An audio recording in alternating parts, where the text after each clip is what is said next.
Welcome to the Banker Lamp. Please enjoy the video.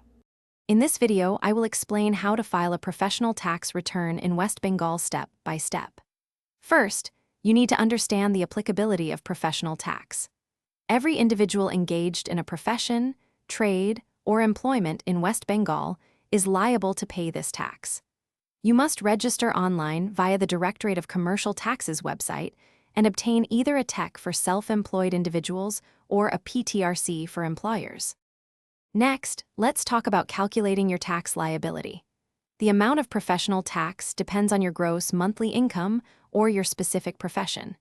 You should consult the official West Bengal Professional Tax Act schedules for the precise rates. For instance, individuals earning over 10,000 rupees monthly are liable. Remember, the maximum professional tax payable in a financial year is capped at 2,500 rupees. Once you've calculated your tax, the next step is filing your return online. Access the West Bengal Commercial Tax Portal and log in with your user ID and password. Carefully fill out the professional tax return form, ensuring all details, including income and employee numbers, are correct. Double-check everything before clicking the final submission button to avoid any errors.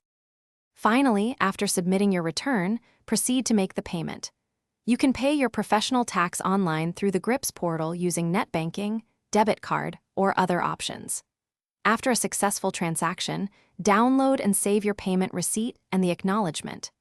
This is crucial for your records and ensures you remain compliant, avoiding any late fees or legal issues. Thanks for watching. If this was helpful, leave a like and consider subscribing. See you next time.